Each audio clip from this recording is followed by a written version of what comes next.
আমেরিকাতে 10 বিলিয়ন, ইউরোপে 23 বিলিয়ন।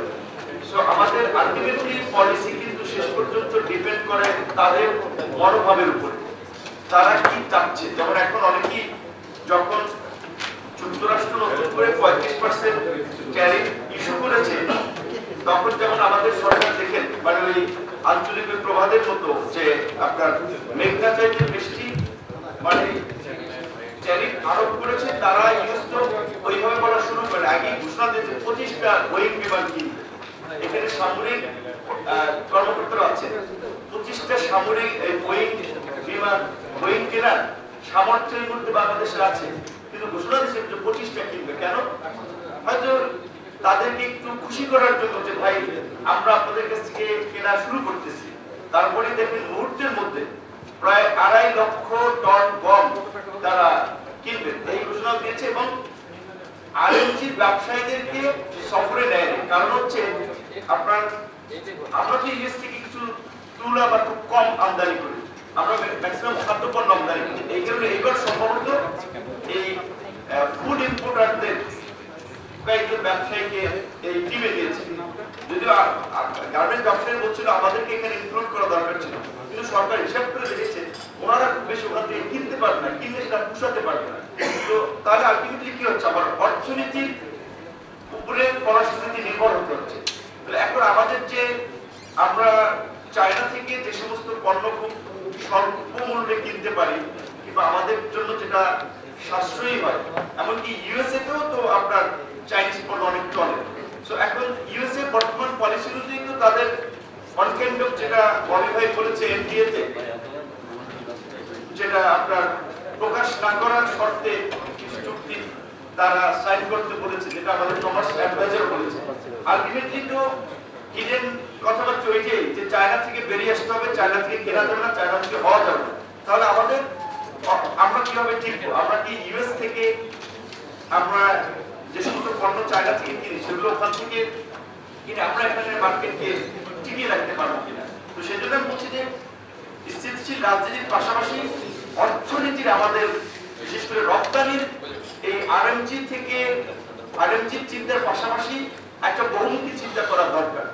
সেই জায়গা থেকে বিগত সরকারগুলোর আমরা পলিসি দেখিলে তারা শুধু এই শার্ট প্যান্ট বাজার অর্থনীতি নিয়েই আপনার গর্ব করেছে, রপ্তানিকে বহুমুখী চিন্তা করেন। তারপরে আমাদের শ্রমবাজার কিন্তু সব জায়গা থেকে সংকুচিত হয়ে আসছে। আমরা ভেবেছিলাম ধরেন আমাদের মালয়েশিয়া একটা এক্সাম্পল, মালয়েশিয়াতে তারা নেপাল অন্যান্য দেশ সব দেশ থেকে ওপেন সোর্সিং পদ্ধতিতে তারা লেবার নিয়ে থাকে।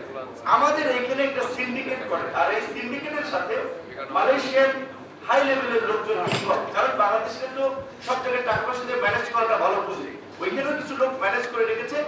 আর লাস্ট ইয়ার থেকে এখন পর্যন্ত শ্রমবাজার ওপেন করা যায়। আমরা বাহরাইনে আমাদের যে মিডল ইস্ট সবচেয়ে শ্রমবাজার, বাহরাইনে আমাদের জন্য বন্ধ, দুবাই বন্ধ, অনেক দেশ বন্ধ হয়ে যাচ্ছে। তো আমরা ভেবেছিলাম আমাদের চিফ অ্যাডভাইজার স্যারের যে স্ট্যাচার, তার যে অবস্থান, সম্মান, মর্যাদা, সেটাকে কাজে লাগিয়ে বোধহয় আমরা শ্রমবাজার একটা ভালো করতে পারবো। আসিফ নজরুল স্যারকে বেশ কয়েকবার বলেছিলাম ইউনুস স্যারকে এই সূত্র যেগুলো সাপোর্ট করেন আপনি নিয়ে যান, কিন্তু শ্রমবাজারের জন্য তো একটা দেশেও স্যারকে সফরে যেতে দেখিনি। তাহলে এই সরকারকে ঘিরে আমার কিছু প্রত্যাশা ছিল, সেটা কিন্তু খুব বেশি আসলে ওইভাবে আমরা সাফল্যের দিকে যেতে পারিনি। সেদিক থেকে তারা পরবর্তী নির্বাচিত সরকার আসবে, তাদেরকে এখানে গুরুত্ব দিতে হবে। এবং আইপিএস এর কথা তো এখানে এসেছে, ওয়ার্ডের কথা এসেছে।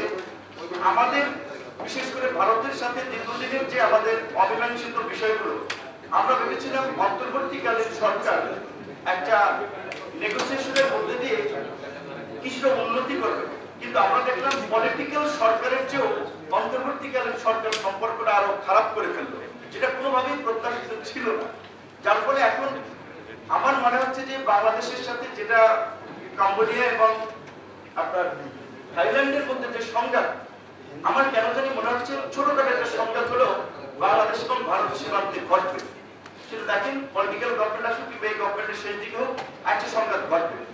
তাহলে আমাদের প্রতিবেশী যতই খারাপ হোক, প্রতিবেশী তো আমরা বদলাতে পারবো না, তার সাথে অন্তর্বর্তীকালীন সরকার যেভাবে আগানোর কথা ছিল কেন পারেনি আমরা বুঝি না। এবং আমাদের দুইজন আলোচক বলেছেন পররাষ্ট্র মন্ত্রণালয়কে আমি 2 বার গিয়েছি, অনেকের সাথে কথা বলেছি।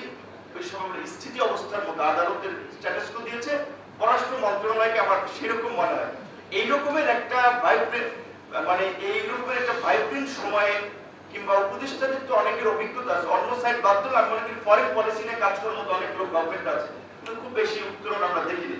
সেই জায়গা থেকে আমি বলছি এই জন্য ওনারাও ক্রিটিক্যাল করে যাচ্ছেন, সামনে যারা আসবে তাদের জন্য ক্রিটিক্যাল হতে যাচ্ছে। সেই জায়গা থেকে অবশ্যই তো একটা ভারসাম্যপূর্ণ সম্পর্ক এবং আলটিমেটলি যতক্ষণ পর্যন্ত অর্থনীতির আপনি বিকেন্দ্রীকরণ না করতে পারেন কিছু করার নেই, ততক্ষণ আপনি ইউরোপ আমেরিকা কেন্দ্রিক আপনার ফরেন পলিসিকে সাজাতে হচ্ছে। পাশাপাশি আমাদের প্রতিবেশীদের সাথে যতটুকু আন্ডারস্ট্যান্ডিং করে নেওয়া যায়, এবং চীন থেকে আমরা চাইলে বের হয়ে যেতে পারবো না, সেটা কিভাবে ডিল করবে সেটা যারা এক্সপার্ট আছে তাদের আরো অপিনিয়ন নিয়ে যারা সরকারে আসবেন তারা ভাববেন। আমি তো একটু বলে শেষ করি।